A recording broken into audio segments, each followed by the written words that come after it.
हिंदी में यूपीएससी की तैयारी से संबंधित प्रोग्राम्स को देखने के लिए सब्सक्राइब करें स्टडी IQ IAS हिंदी। नमस्कार, स्टडी IQ IAS हिंदी में आप सभी लोगों का बहुत बहुत स्वागत है। मैं विरद एक बार फिर से आपके समक्ष हाजिर हुआ हूं। बड़ी खुशी हो रही है आप लोगों से दोबारा मिल करके आपके अपने चहेते कार्यक्रम में हिस्ट्री ऑन मैप में, क्योंकि लगातार इंगेजमेंट्स हमारी पेड बैचेज में रही थी और मैंने आप लोगों को इसके लिए इन्फॉर्म भी किया था। और अभी कुछ दिन पहले मैंने अपने टेलीग्राम चैनल इत्यादि भी आप लोगों से पूछा भी था कि आप कौन सा शो जो हम लोग पहले चलाते थे या फिर कौन सा जो टॉपिक जिस पे हम लोग लगातार डिस्कशन करते थे सब्जेक्ट, उसको कंटिन्यू करना चाहेंगे। तो आप में से बहुत सारे लोगों ने हिस्ट्री ऑन मैप का रिप्लाई किया था। सो ये session after a long time फिर से आपके समक्ष हाजिर हुआ है और जहां से छोड़ा था हमने उसी के आगे कंटिन्यू करेंगे। इस सेशन में कुछ लोग नए भी जुड़ रहे होंगे क्योंकि लंबा समय बीत चुका है, तो मैं उन लोगों से कहूँगा प्लेलिस्ट में जाइए, history on map by Virat sir, ये प्लेलिस्ट बनी हुई है, वहाँ से डाउनलोड करके प्रीवियस तकरीबन 18-20 लेक्चर हुए थे, उसको आप ज़रूर देखिए। हिस्ट्री की लोकेशंस मैप पर बहुत शानदार तरीके से मैंने आपको बताई हैं, उसी चीज़ को मैं आगे कंटिन्यू कर रहा हूँ फिर से। और आज के इस सेशन में हम लोग गुप्त वंश के उदय से पहले जो पूर्व यानी कि गुप्त वंश के उदय से पूर्व कुछ ऐसे राज्य क्षेत्र थे जो यहाँ पर मौजूद थे, उनके बारे में जानकारी लेंगे। इसको आप ऐसे समझ सकते हैं कि जब मौर्यों का पतन हुआ तो उस मौर्यों के पतन के बाद मौर्योत्तर काल शुरू होता है। मौर्योत्तर काल में भी 4 विदेशी प्रमुख शासक आपको देखने को मिलते हैं, जिसमें कुषाणों ने अंतिम समय में बहुत लंबे समय तक शासन किया। पिछले लेक्चर्स में मैंने उन शासकों के राज्य विस्तार इत्यादि मैप में लोकेट करके आप लोगों को दिखाए थे। आज उसी में आगे बढ़ते हुए जब हम कुषाणों का पतन देखते हैं और उसके बाद हमें ऐसा लगता है कि फिर गुप्तवंश शुरू हो गया, तो ऐसा नहीं है। कुषाणों के पतन और कुछ जो शक, क्षत्रप इत्यादि थे, उनके पतन के बाद छोटे छोटे राजवंशों में राजनीतिक जो सीमाएं हैं वो विभाजित होनी शुरू होती हैं, खासतौर से कुषाणों के पतन के बाद।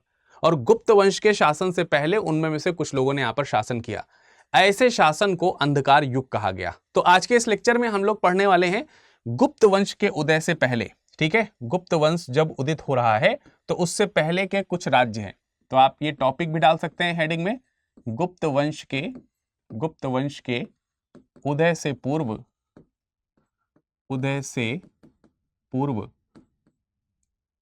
गुप्त वंश के उदय से पूर्व राज्य या राजनीतिक जो विस्तार है वो पूर्व राजनीतिक क्षेत्र, राजनीतिक क्षेत्र, इनके लोकेशंस आज हम लोग मैप पे देखेंगे। ठीक है, देखिए हम लोग एक डिफरेंट स्टाइल में हिस्ट्री को पढ़ रहे हैं, बिल्कुल अलग तरीके से इतिहास को पढ़ रहे हैं। इसमें हम इतिहास जो है उस इतिहास का जो लोकेशन है वो यहां पर मैप में दिखाते हैं, जिससे कि आपको इतिहास मेमोराइज करने में आसानी हो जाती है। तो मैंने बताया कि गुप्त वंश के उदय से पूर्व कुछ राजनीतिक क्षेत्र हैं जिनके ऊपर हम चर्चा करेंगे, जिनके ऊपर हमारा डिस्कशन रहेगा। तो मैं पहले तो ये बोल दूं कि गुप्त वंश से पूर्व जो है वो मौर्योत्तर काल है। ठीक है, मौर्योत्तर काल है।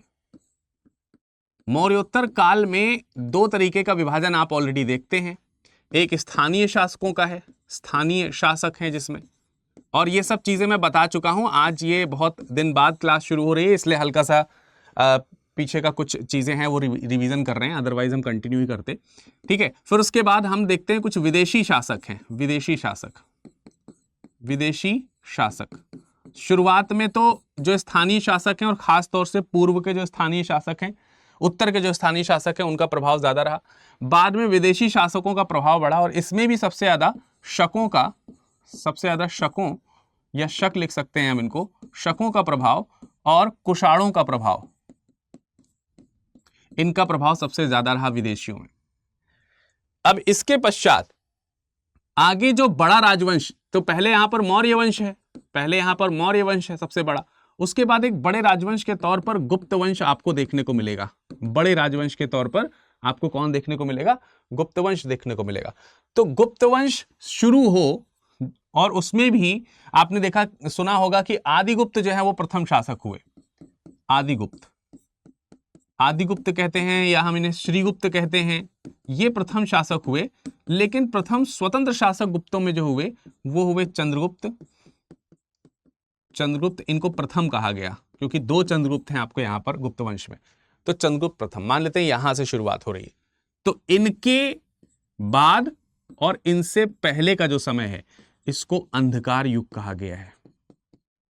अंधकार युग कहा गया, युग की संज्ञा दी जा सकती है क्योंकि कुछ गुमनामी से राज्य, बहुत ज्यादा इंपॉर्टेंस नहीं है उनकी, फिर भी उनके ऊपर विजय गुप्त शासकों ने हासिल करके एक बड़ा गुप्त राज्य स्टैब्लिश किया है। तो अक्सर आप लोगों ने सुना होगा कि गुप्त शासकों ने विस्तार किए, तो विस्तार कहां किए? इन्हीं राज्यों पे किए। इस स्थिति को राजनीतिक विशृंखलता का युग भी कहा जाता है। क्या कहा जाता है?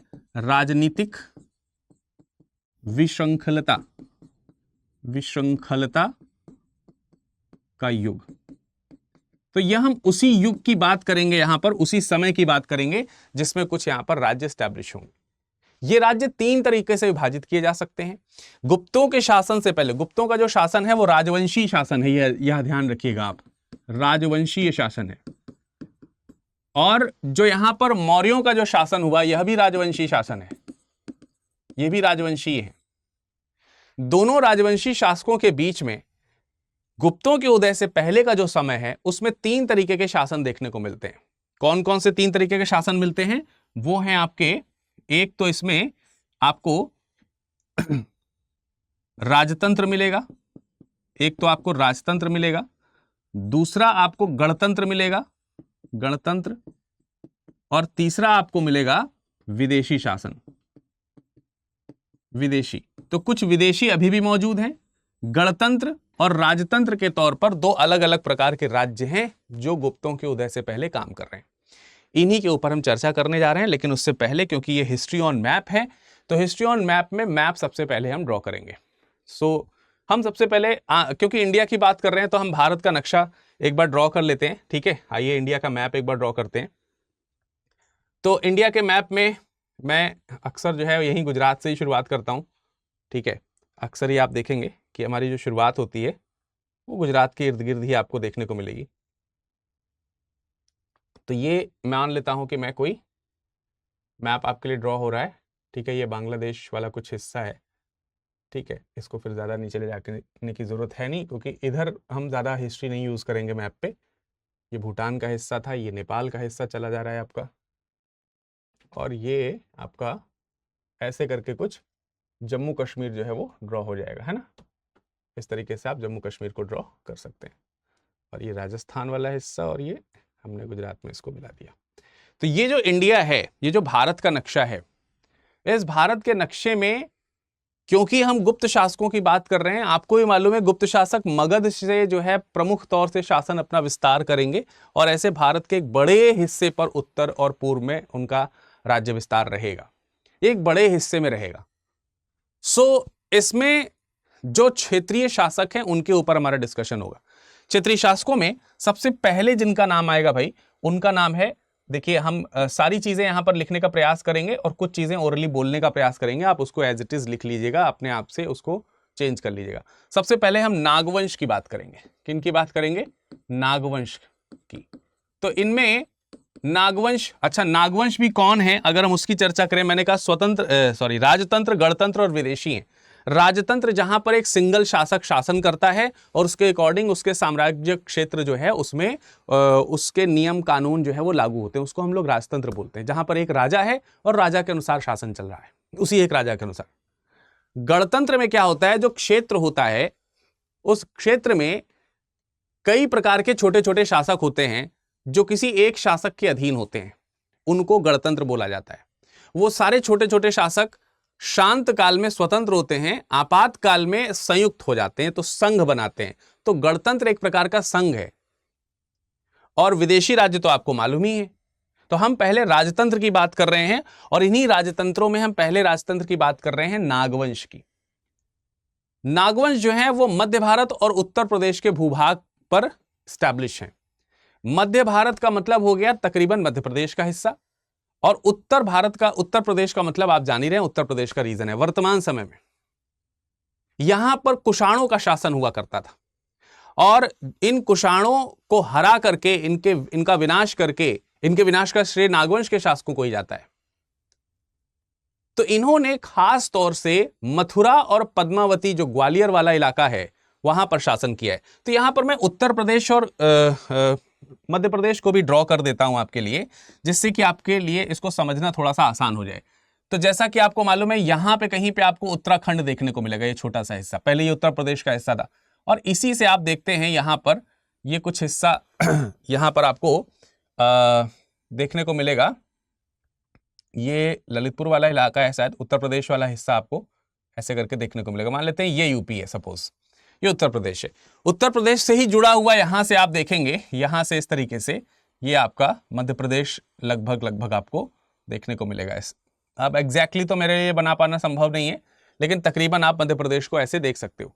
तो अगर हम इसको कहें कि भाई ये यूपी है, ठीक है, यूपी और एमपी की अलग अलग हम बात कर लेते हैं। जैसे मान लेते हैं कि ये यूपी का हिस्सा है, ठीक है, ये मान लेते हैं कि यूपी का हिस्सा है, और यहां पर ये जो है आपका एमपी का हिस्सा है, ये वाला, ठीक है। या इसको थोड़ा सा हम अलग कलर से, डिफरेंट कलर से भी कर सकते हैं, थोड़ा ज़्यादा डिफरेंट रहेगा तो ठीक रहेगा, ठीक है। ये एमपी का आपका हिस्सा है। तो यूपी और एमपी का जो ये क्षेत्र है आपको जो दिख रहा है, ये पर्टिकुलर रीजन जो हैं आप देखेंगे कि उत्तर प्रदेश और मध्य प्रदेश के, लेकिन इसमें नागवंश पूरे में नहीं फैला हुआ है। नागवंश प्रमुख तौर से मथुरा और पद्मावती इलाके में है। तो यार आपको यहां कहीं पर, इस जगह पर कहीं पर मथुरा देखने को मिलेगा। ये लोकेशन मान के चलो कि आपकी किसकी है, ये मथुरा की है, ये मथुरा है, ये रीजन आपका मथुरा है। और यहां कहीं पे आपका जो क्षेत्र पड़ता है, इसको हम लोग बोलते हैं, इसको हम लोग बोल सकते हैं ग्वालियर। लेकिन तब ग्वालियर, ठीक है, तब ग्वालियर, तो नागवंश का शासन हमको कहां देखने को मिल रहा है, मथुरा में और ग्वालियर में। लेकिन ग्वालियर के लिए जिस शब्द का प्रयोग हो रहा है वो है पद्मावत, ठीक है। तो ये जो क्षेत्र है जिसको हम लोग पद्मावती क्षेत्र जिसको बोल रहे हैं, तो ये पद्मावती क्षेत्र है ग्वालियर में। यहां पर नागवंशी शासक जो है वो अपना शासन कर रहे हैं। और कुषाणों के पतन के बाद जो है नागवंश जो है वो पद्मावती क्षेत्र में अपना राज्य विस्तार थोड़ा ज्यादा करते हैं। दो अलग अलग जगहों पर दोनों अलग अलग राजवंश भी हैं, कई लोग ऐसा मानते हैं, लेकिन ऐसा भी माना जाता है कि ये राज्य विस्तार रहा है, पहले पद्मावती में फिर मथुरा तक वो चले गए। तो पद्मावती के जो नाग हैं उनको भारशिव कहा जाता था। यहाँ के जो नाग हैं इस जगह के, इनको भारशिव कहा जाता था। भारशिव इनको इसलिए कहा जाता था क्योंकि ये कंधे पर जो है वो शिवलिंग लेकर के चलते थे। जैसे दक्षिण भारत में भी आपने कुछ शैव जो उपासक हैं उनको आपने सुना होगा, वो शिवलिंग धारण करते हैं और उनका शिव पर ही विश्वास है, किसी और पर नहीं। तो ये भी नागवंशी शासक, इनको भारशिव कहते हैं। समुद्रगुप्त ने प्रयाग प्रशस्ति लिखी है। इलाहाबाद जो प्रयाग रीजन जिसको आप बोलते हैं, प्रयाग, इलाहाबाद यहां पर कहीं पर है, मान लेते हैं प्रयाग, यहां पर प्रयाग प्रशस्ति है। समुद्रगुप्त के समय में इसको लिखवाया गया है। उसमें पद्मावती के नागवंशी शासक जो हैं उनका नाम है नागसेन, और मथुरा के जो नागवंशी शासक हैं, उस मथुरा के नागवंशी शासक में गणपति नाग का, यानी यहां पर गणपति नाग और यहां पर नागसेन का शासक रहा है समुद्रगुप्त के समय में। यहां पर समुद्रगुप्त की प्रयाग प्रशस्ति में नागवंश के शासकों के बारे में ऐसा लिखा गया, ठीक है। अब नागवंश के बाद जो दूसरा शासन हमको देखने को मिलता है उत्तर भारत में ही, वो है राजतंत्र के तौर पर मौखरियों का। दूसरा जो प्रमुख है वो है मौखरी। दूसरे प्रमुख कौन है भाई, मौखरी है। बहुत आसानी से इसको समझ लीजिए। मौखरी जो शासक हैं उसमें अगर हम देखें तो इस वंश का जो राज्य क्षेत्र है वो बड़वा है। वो क्षेत्र जो है वो क्या कहलाता है, बड़वा। बड़वा में इनका विस्तार हमको देखने को मिलता है। बड़वा जो है आप कोटा रियासत के तौर पर इसको देख सकते हैं, कोटा रियासत। तो जो कोटा रियासत है उसको हम लोग बड़वा के तौर पर जानते हैं। राजस्थान में कोटा वाला जो रीजन है, कोटा जो क्षेत्र है, उस कोटा क्षेत्र में आप देखेंगे कि इनका रियासत जो है एस्टैब्लिश होते हुए दिखाई देता है। तकरीबन तृतीय शताब्दी के आसपास से लोग शासन कर रहे थे। शुरुआत में मौखरियों के लिए कहा जाता है कि पश्चिमी क्षत्रपों के सामंत हुआ करते थे। आप लोगों ने सुना होगा कि मौर्योत्तर काल में जब शक आए तो उनकी कई शाखाएं रहीं। उसमें से जो शकों की पश्चिमी शाखा थी उसको पश्चिमी क्षत्रप के नाम से जाना जाता था। तो यही कहा गया है कि मौखरी जो है वो शुरुआत में पश्चिमी क्षत्रपों के सामंत हैं। पश्चिमी क्षत्रपों के सामंत होने का मतलब यह है कि वो पश्चिमी क्षत्रपों के अधीन शासन करते थे, कोटा रियासत इत्यादि से, ठीक है, कोटा रियासत इत्यादि से वो यहां से शासन करते थे। तो ये इनका राज्य क्षेत्र हो गया। फिर एक राजवंश आपको देखने को मिलेगा मगध राजवंश, मगध राजवंश। ठीक है, ठीक है, एक राजवंश आपको देखने को मिलेगा मगध राजवंश। तो मगध राजवंश जो है वो भी मध्य प्रदेश का है, और आपने मध्य प्रदेश में बघेलखंड का नाम सुना होगा, रीवा मंडल के अंतर्गत पड़ता है। तो यहां कहीं आपको ये वाला जो क्षेत्र है, इस जगह पर कहीं पर आपको ये जो स्थिति है वो देखने को मिलेगी। इसको आप मान सकते हैं, इसको आप मान सकते हैं बघेलखंड वाला इलाका, बघेलखंड, बघेलखंड। ठीक है, तो इनका जो राजवंश है वो बघेलखंड के आसपास है। ठीक, बघेलखंड, बघेलखंड वाला जो हिस्सा है वो है रीवा, रीवा मंडल, रीवा मंडल उसमें आता है। तो आप ज्यादा अच्छे से समझ सकते हैं कि कहां पर इसका एस्टेब्लिशमेंट है। तो इसमें इनका जो शासन है उसमें बहुत ही प्रसिद्ध शासक हुए जिनका नाम हुआ भद्रमघ। उन्होंने कुषाणों को पराजित किया, और कुषाणों को पराजित करके यहीं पे पास में उत्तर की ओर आपको कौशांबी दिखाई देगा, जो प्रयागराज के पास में है, वहीं कौशांबी तक उन्होंने अपने राज्य का विस्तार कर लिया था। तो ये मगध राजवंश है। फिर इसके बाद एक वंश आपको और मिलेगा जिसका नाम है मित्रवंश। जिसका नाम क्या है दोस्तों?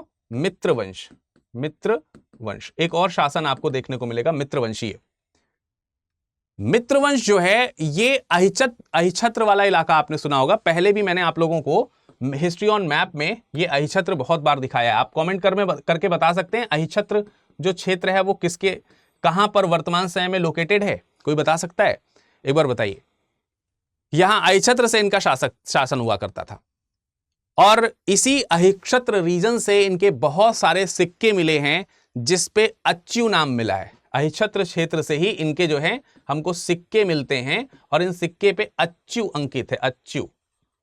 तो प्रयाग प्रशस्ति में ऐसा लिखा गया कि अच्यू शब्द जो है वो अच्युत को रिप्रेजेंट करता है। अच्युत जो है वो मित्रवंशी एक शासक हैं, उनका नाम है अच्युत। ठीक है, तो ये हमको कुछ राजवंश थे जो प्रमुख। अहिछत्र क्षेत्र में आपको बता देता हूं, अहिछत्र क्षेत्र जो है ये बरेली का है। उत्तर प्रदेश में जो आप बरेली देखते हो ना, उत्तर प्रदेश में जो आप बरेली रीजन देखते हैं, बरेली, बरेली, ठीक है, तो बरेली जो है वो आपका यहां पर अहिछत्र कहलाता है। इसी को हम लोग क्या बोलते हैं? अहिछत्र, अहिछत्र, ये रीजन आपका कहलाता है। तो ये कुछ तो बहुत ही प्रमुख राजवंश थे, ये राजवंश हैं। इन राजवंशों के अलावा कुछ और राजवंश भी हैं जो स्वतंत्र रूप से उत्तर में और उत्तर पूर्व में शासन करते थे, जिसमें एक नाम आता है डवाक का। तो जो ये आपका असम वाला हिस्सा है डवाक, देखिए उत्तर पूर्व में एक नाम आएगा डवाक, डवाक, असम वाला जो क्षेत्र है ये असम का क्षेत्र हो गया। फिर एक नाम आपको असम का ही पूर्वी हिस्से के तौर पर और देखने को मिलेगा जिसको हम लोग कामरूप कहते हैं, कामरूप। वैसे कामरूप के रूप में असम ने काफी ज्यादा फेम हासिल किया है, और इसी कामरूप के शासक हैं जिनको बाद में हर्षवर्धन ने अपने साथ सेना में सम्मिलित किया है, और बंगाल में शशांक जो शैव शासक था उसके ऊपर आक्रमण किया था। ये आप आगे की ओर पढ़ेंगे, बाद की ओर पढ़ेंगे।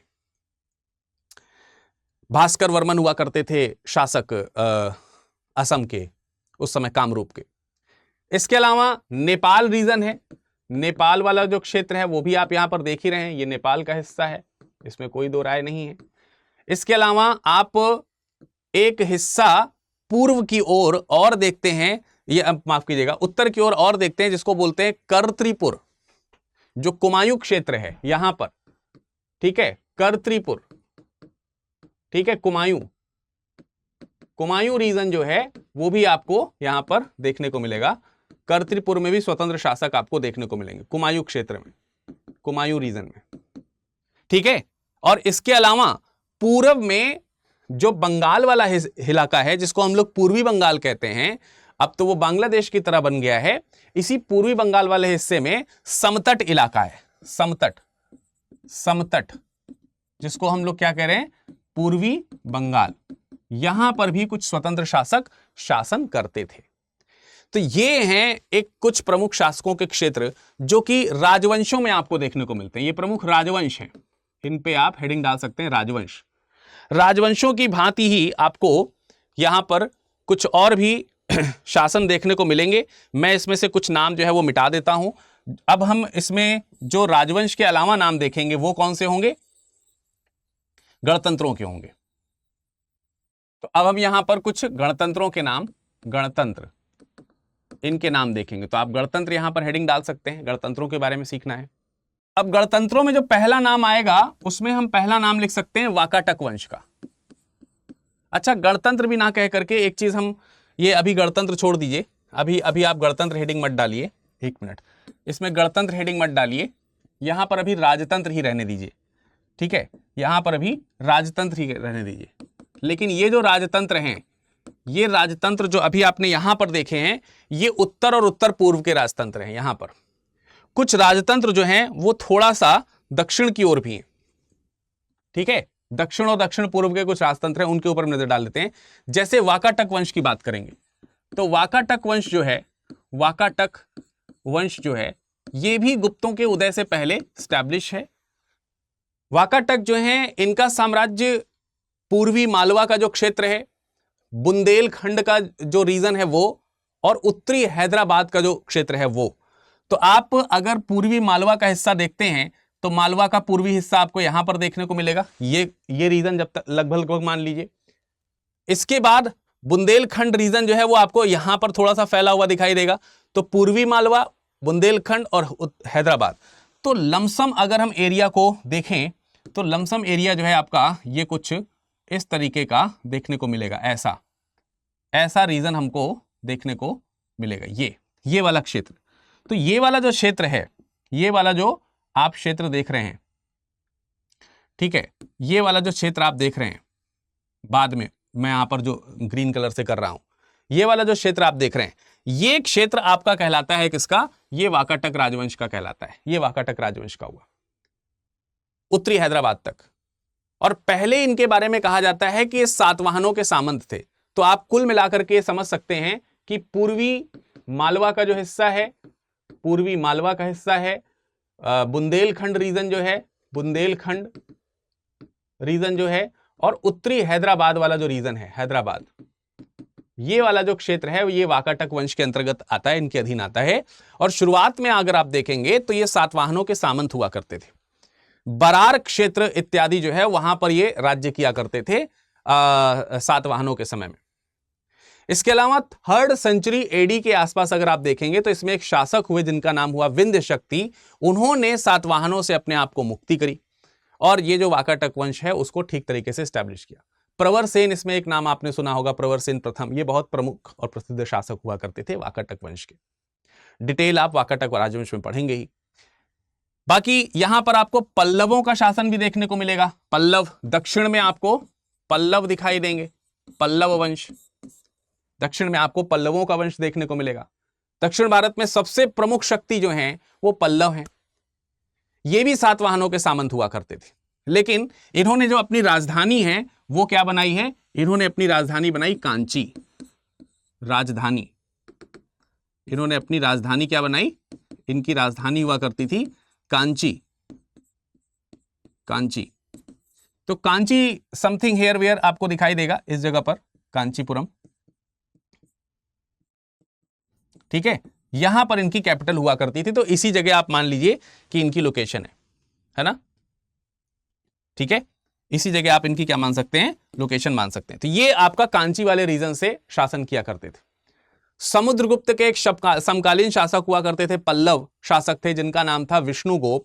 दक्षिण भारत में जब समुद्रगुप्त ने अपना राज्य विस्तार करना शुरू किया तो उन्होंने विष्णुगोप को अपने सामंत के तौर पर स्वीकार किया है। इसके अलावा अंभीर वंश हुआ करता था एक, ठीक है, तो आप एक और राजवंश का नाम लिख सकते हैं यहां पर, अंभीर। अंभीर राजवंश है एक, ये भी आपका तकरीबन दक्षिण भारत के आसपास आपको देखने को मिलेगा। इसमें 2 शाखाएं आपको देखने को मिलेंगी। एक नासिक में है जिसको नासिक शाखा कह सकते हैं, और दूसरा है अहिवार। तो 2 क्षेत्र आपको इसमें देखने को मिलेंगे, नासिक वाला और दूसरा कौन सा है? अहिवार। नासिक, अहिवार, सॉरी, नासिक तो आपको मालूम ही है, एमपी महाराष्ट्र वाला जो रीजन है। और एक दूसरा रीजन है जिसमें हम लोग अहिवार, और अहिवार वाला जो क्षेत्र है उसमें भीलसा और झांसी वाले क्षेत्र आते हैं, भीलसा और झांसी, ठीक है। तो भीलसा और झांसी वाला रीजन जो है आपको तकरीबन यहां कहीं देखने को मिलेगा। आप ऐसे मान के चलिए कि ये वाला जो जगह है ये आपका भीलसा है, ये भीलसा है, और आप यहां कहीं मान लीजिए कि इस जगह पर कहीं पर आपका झांसी है। तो भीलसा और झांसी वाला जो रीजन है ये अंभीर राजवंश का है। नासिक के जो अंभीर हुआ करते थे वो भी सातवाहनों के सामंत हुआ करते थे। ईश्वर सेन नाम के शासक हैं जिन्होंने अंभीर राजवंश को स्वतंत्र कराया है।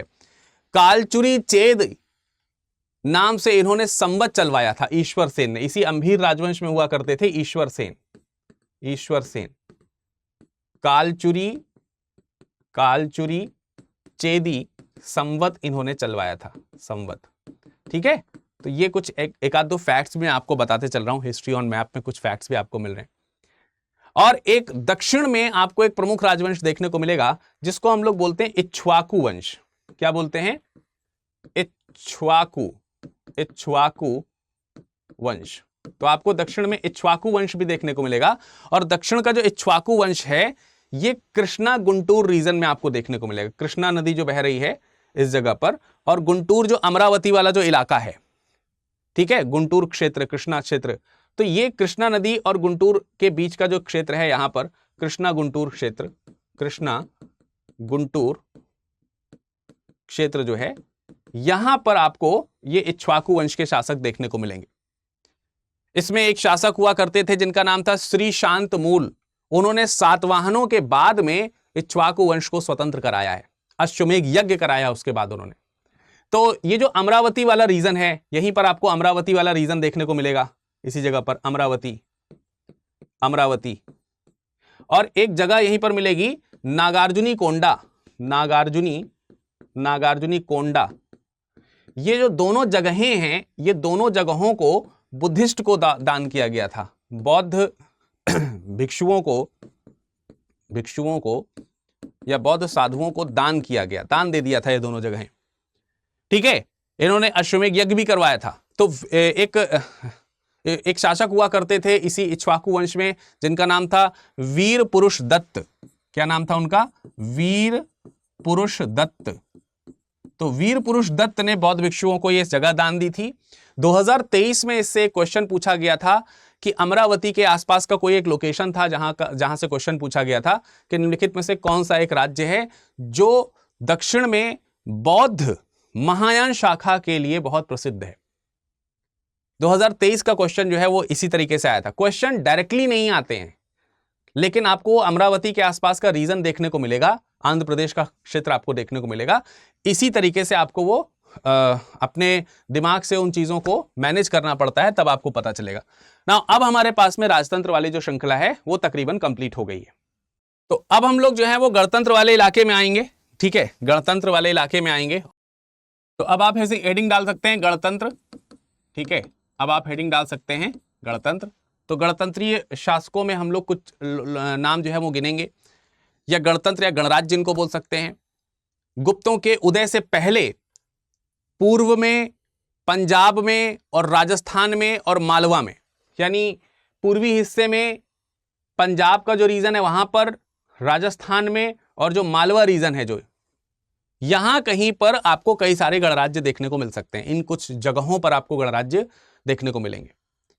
इन गणराज्यों में जो सबसे इंपॉर्टेंट है वो है मालव गणराज्य।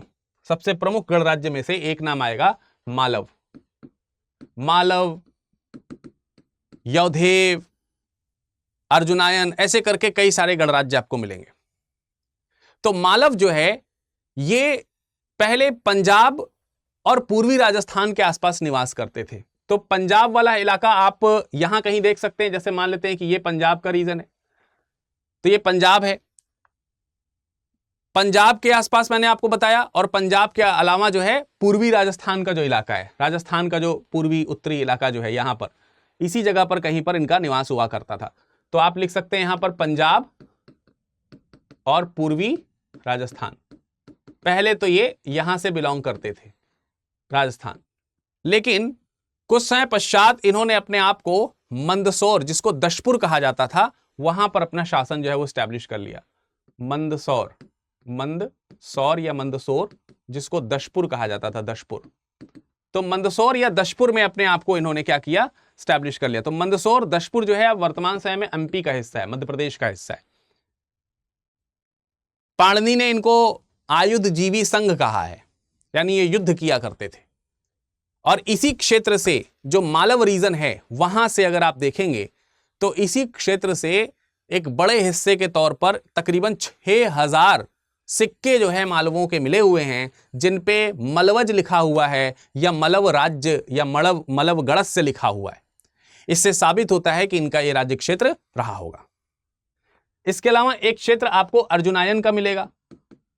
अर्जुनायन भी गुप्त वंश से पहले के कुछ गणराज्यों में से एक हैं। इनका जो क्षेत्र है वो आगरा जयपुर वाला है। आगरा जयपुर का जो स्थान है, तो आगरा जयपुर वाला जो रीजन आपको मिलेगा वो यहां पर मिलेगा, इस जगह पर। ये वाला जो क्षेत्र है एक कोटा से थोड़ा और पहले ही मिल जाएगा। तो ये आगरा जयपुर वाला जो स्थान है वहां पर आपको देखने को मिलेगा। यहां से अर्जुनायन का जो राज्य है उनके कई सिक्के मिले हुए हैं। प्रयाग प्रशस्ति में भी अर्जुनायन का वर्णन किया गया है। प्रयाग प्रशस्ति में लिखा है कि समुद्रगुप्त की अधीनता अर्जुनायनों ने स्वीकार करी। समुद्रगुप्त जो है वो दिग्विजय करता है, उत्तर भारत, पूरब भारत, दक्षिण भारत, विदेशी शासक सबके ऊपर वो विजय हासिल करता है। प्रयाग प्रशस्ति में लिखा गया उसने बहुत सारे युद्ध किए, इसीलिए उसको नेपोलियन की संज्ञा दी जाती है। तो उसमें इस तरीके के शासकों को उसने पराजित किया है। फिर आपको यौधेव मिलेंगे। यौधेव राजवंश जो है, राजवंश नहीं है, गणराज्य है। ये कुषाणों के शासन से पहले राजपूताना और पूर्वी पंजाब के आसपास निवास करते थे। तो यौधेवों को एक तो शक शासक हुआ करता था, रुद्रदामन, एक शक शासक हुआ करते थे। शक शासक हुआ करते थे जिनका नाम था रुद्रदामन, है ना? नाम सुना है आप लोगों ने रुद्रदामन का? तो रुद्रदामन ने इनको पराजित किया था। बाद में कुषाणों ने भी इनको पराजित किया। तो कुषाणों की भी इन्होंने अधीनता स्वीकार करी। और फिर अंततः ये फिर स्वतंत्र हुए, और स्वतंत्र होने के बाद सहारनपुर, देहरादून, दिल्ली, सहारनपुर, देहरादून, दिल्ली और लुधियाना। तो ये वाला जो रीजन है, ठीक है, तो आप इसको समथिंग ऐसा मान के चलिए कि ये जो पूरा क्षेत्र है, इस क्षेत्र के आसपास इन्होंने, यौधेवियों ने अपना शासन जो है वो संभाला है। यहां से इनके कुछ मिट्टी के लुधियाना से जो है मिट्टी का एक मोहर मिला हुआ है जिसपे यौधेय नाम लिखा हुआ है। यौधेया नाम जय महासंग धारणम, मंत्र धारणम, ऐसे करके कुछ टाइटल्स जो है वो आपको लिखे हुए देखने को मिलते हैं। पाणिनि ने इनको भी आयुध जीवी कहा है, यानी ये भी जो है वो लगातार युद्ध करते हैं। तो अर्जुनायन है, यौधेव हैं और मालव हैं जो गणतंत्र में आते हैं। इसके अलावा गणतंत्रों में यौधेव के अलावा कुनिंद भी आते हैं, जिसको कुनिंद या कुनिंद के नाम से जाना जाता है। तो कुनिंद या कुनिंद कौन है, एक बार उनके ऊपर भी चर्चा करते हैं। कुनिंद, ये भी आपके गणराज्य है। कुनिंद उत्तर में यमुना और सतलज नदी के बीच का जो इलाका है वो इनका है। तो मान के चलिए कि जैसे सिंध नदी यहां से बह रही है, सिंध नदी सपोज दैट यहां से ऐसे करके बह रही है, ठीक है। तो अब इसी सिंध की सहायक नदी है सतलज, ठीक है, तकरीबन यहां से ऐसे बहते हुए जा रही है। तो ये सतलज नदी है और ये आपका यहां से यमुना नदी जो है वो बहती हुई आ रही है, यहां से गंगा बहती हुई आ रही है, ये जो है। तो यमुना और जो सिंध क्या नाम है, सतलज है, यानी ये सतलज नदी हो गई, सतलज ये क्षेत्र हो गया, और ये जो है किसका हो गया, यमुना का हो गया। तो सतलज और यमुना के बीच, सतलज यमुना के बीच उत्तर में इनका राज्य जो है वो विस्तार आपको देखने को मिलता है। ये है कुलिंद। इनके सिक्के भी आपको देखने को मिलते हैं जिसपे कुलिंद या कुलिंद गणस्य नाम का जो वर्ण है वो छपा हुआ है। इसके अलावा एक शासन आपको देखने को मिलेगा शिवी का। शिवी गणराज्य जो है या शिवी गणराज्य जो है ये काफी पुराना गणराज्य है। ये 3री शताब्दी ईसा पूर्व के आसपास आपको देखने को मिलेगा, जो झेलम और चिनाब नदी के आसपास। ये मान लेते हैं कि झेलम नदी है और ये मान लेते हैं कि चिनाब नदी है। तो ये वाला जो क्षेत्र है ये शिवियों का है, यहां पर ये शिवी राजवंश रहा करते थे। तो कौन सा? झेलम और चेनाब, ये नदी क्षेत्र आपको यहां पर देखने को मिलेगा, झेलम और चेनाब का। लेकिन बाद, ये शुरुआत में गुप्तों से ठीक पहले, गुप्तों के शासन के पहले इनका जो राज्य क्षेत्र मिलता है वो चित्तौड़ में मिलता है। चित्तौड़, राजस्थान का जो क्षेत्र है चित्तौड़, यहां से देखने को मिलता है। बाद में चित्तौड़, और चित्तौड़ को उस समय क्या कहा जा रहा है? चित्तौड़ जो है उस समय उसको क्या कहा जा रहा है? माध्यमिका कहा जा रहा है। क्या कहा जा रहा है? माध्यमिका। ये पहले भी मैं आप लोगों को बता चुका हूं, जो न्यू स्टूडेंट हैं वो एक बार जरूर गौर फरमाएंगे। माध्यमिका, चित्तौड़। शिवी के अलावा मद्रक हैं जो रावी चिनाब के बीच में है। मद्रक ये रावी चिनाब के बीच में है, चिनाब और रावी नदी के बीच में है। तो आप, झेलम है, झेलम के बाद चिनाब है, चिनाब के बाद रावी नदी यहां से जाती है। तो झेलम और चिनाब, रावी और चिनाब के बीच का जो क्षेत्र है ये मद्रक का है। पंजाब का प्रमुख हिस्सा इसके अंतर्गत आता है। प्रमुख क्षेत्र पंजाब का जो है वो इसके अंतर्गत आता है, बहुत ही इंपॉर्टेंट है मद्रक। इसके अलावा औदुंबर हैं जो कि पंजाब के गुरदासपुर में आपको देखने को मिलते हैं। औदुंबर ये पंजाब में गुरदासपुर में, गुरदासपुर पंजाब वाला जो इलाका है वहां पे इनका शासन देखने को मिलता है। होशियारपुर जो क्षेत्र है पंजाब का, होशियारपुर, होशियारपुर, तो पंजाब बेसिकली जो है इनका इलाका है। ये जो पंजाब वाला लोकेशन मैंने आपको बताई है, यहां पर इनका राज्य औदुंबर का देखने को मिलता है। इसके अलावा एक राजस्थान में भी गणराज्य देखने को मिलता है जो शकों ने जिनको मुक्त कराया था, और वो है उत्तम भद्र। शासन मिलता है उत्तम भद्रों का। तो उत्तम भद्र भी गणराज्य हैं। उत्तम भद्र गणराज्य जो हैं इनको शकों के शासक हुआ करते थे जिनका नाम था नहपान। नहपान ने मालवों से मुक्त कराया था। राजस्थान का जो पूर्वी हिस्सा है, ये वाला जो इलाका है, यहां पर आपको उत्तम भद्र आपको देखने को मिलते हैं। अंत में एक गणराज्य है जो प्राचीन गणराज्यों में से एक था, जिसको हम बोलते हैं लिच्छवी गणराज्य। ठीक है, यहां लिख दे रहा हूं लिच्छवी, लिच्छवी गणराज्य। तो लिच्छवी गणराज्य जो है वो भी गुप्तों के समय तक बहुत ही महत्वपूर्ण गणराज्य थे। और इसी लिच्छवी गणराज्य के अगर हम भागों को देखेंगे तो गुप्तों के समय में इनके दो हिस्से हैं। एक जो है लिच्छवी, ये उत्तरी बिहार के वैशाली में है। तो बिहार वाला जो रीजन है, बिहार वाला जो आप क्षेत्र आप देखेंगे, बिहार वाला जो क्षेत्र देखेंगे, तो उत्तरी बिहार वाला जो हिस्सा है, उत्तरी बिहार में जो वैशाली वाला प्रांत है, एक हिस्सा आपको लिच्छवी गणराज्य का यहां पर देखने को मिलेगा। और दूसरा हिस्सा जो है आपको ये नेपाल में देखने को मिलेगा, नेपाल में। तो ये जो क्षेत्र है ये लिच्छवियों का है। ठीक है, तो उत्तरी क्या नाम है, बिहार यानी कि वैशाली, जो कि इनकी राजधानी भी हुआ करती थी, और उसके अलावा नेपाल का जो क्षेत्र है वो लिच्छवी गणराज्य में। और इसी लिच्छवी गणराज्य की ही एक राजकुमारी हुआ करती थी, कुमार देवी, जिनसे गुप्त वंश के प्रथम स्वतंत्र शासक चंद्रगुप्त प्रथम ने विवाह किया था। आपको मालूम है कि वो लिच्छवी गणराज्य से ही थी, जिनका नाम क्या था? कुमार देवी। कुछ लोग कुमारा देवी बोलते हैं, कुमारा देवी इंग्लिश का वर्ड है, हिंदी में आप उसे कुमार देवी ही कहेंगे।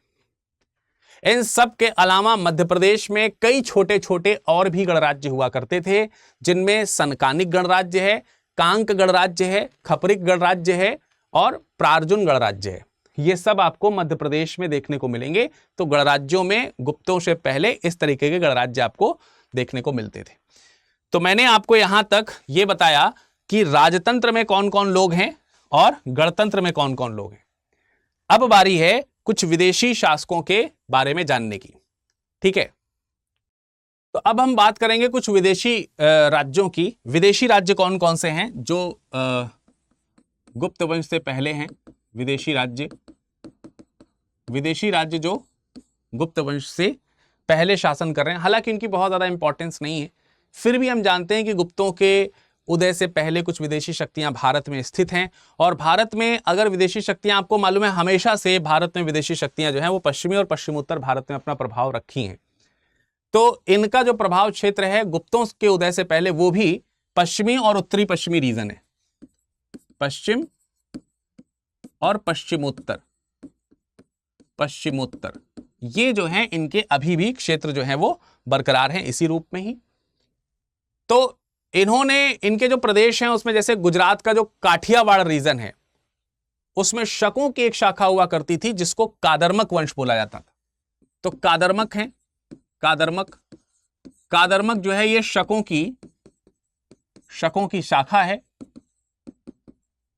ठीक है, ये गुजरात के कहां पे मिलेगी? गुजरात के काठियावाड़ में, काठियावाड़। तो इसका मतलब ये हो गया, ये वाला जो रीजन है ये, यहां पर इनका लोकेशन आपको कादरमक वंश के शासकों का देखने को मिलेगा गुजरात में।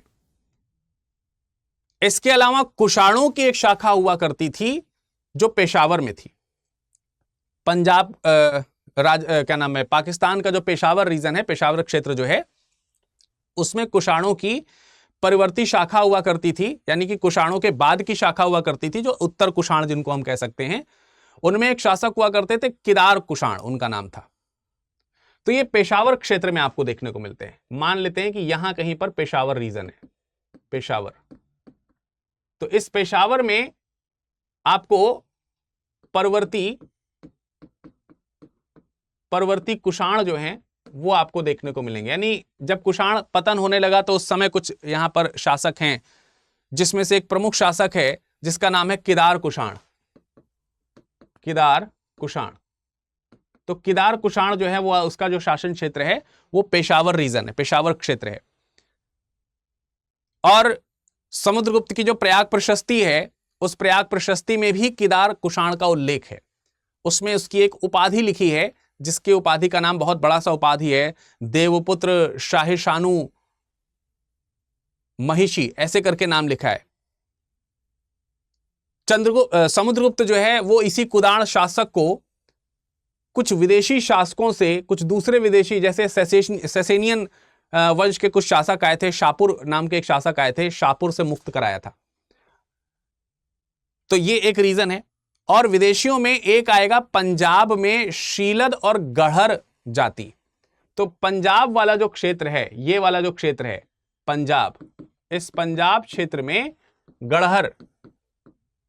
गढ़हर विदेशी जाति है उस जाति के, और शीलद जाति के, शीलद ये विदेशी जाति के कुछ शासक आपको देखने को यहां पर मिलेंगे। जाति के शासक, विदेशी जाति के शासक जो आपको पंजाब में यहां से देखने को मिलेंगे। इसके अलावा प्रयाग प्रशस्ति में मरुंड जाति का उल्लेख भी है जो आपको कन्नौज के आसपास देखने को मिलेगा। कन्नौज, ठीक है, कन्नौज में मरुंड जाति जो है ये भी विदेशी जाति है जो विदेशी शासकों के तौर पर इनके यहां शासन करते हैं, गुप्तों से पहले शासन करते हैं। तो इस पूरे ओवरऑल चर्चा में मैंने आपको गुप्तों के उदय से पहले जो क्षेत्रीय शासक थे उन क्षेत्रीय शासकों की लोकेशन ऑलमोस्ट बताने का प्रयास किया है। आई होप कि आपको ये सारी की सारे लोकेशंस जो है वो अच्छी तरीके से समझ में आए होंगे। जाने से पहले मैं आप लोगों को बता दूं कि इस लेक्चर की पीडीएफ जो है वो आप प्राप्त कर सकते हैं। अगर आप इसकी पीडीएफ प्राप्त करना चाहते हैं तो आप हमें विरद virad.dubey DUBEY इस टेलीग्राम पर जुड़ सकते हैं और इसी टेलीग्राम से जुड़ करके इसका पीडीएफ जो है आप प्राप्त कर सकते हैं। इसके अलावा आप हमसे सोशली बातचीत करने के लिए virad.dubey इसी नाम से आप इंस्टाग्राम से भी जुड़ सकते हैं। और आप अगर हमसे कोई चीज पर्सनली बात करना चाहते हैं तो हमें ईमेल करिए, ईमेल कर सकते हैं आप हमें, और हमारा ईमेल है virad.dubey@studyiq.com। ठीक है, इस पर हमें आप मेल भी कर सकते हैं। तो ये हमारा ईमेल एड्रेस है, जरूर इस पर हमसे मुलाकात करिएगा, इन पर जरूर ज्वाइन करिए। आगे हम फिर मुलाकात करेंगे अगली हिस्ट्री ऑन मैप की सीरीज में। तब तक अपना ख्याल रखिएगा, रिवीजन कीजिएगा, मैप बनाइएगा, स्वस्थ रहिएगा। धन्यवाद। हिंदी में यूपीएससी की तैयारी से संबंधित प्रोग्राम्स को देखने के लिए सब्सक्राइब करें स्टडी IQ IAS हिंदी।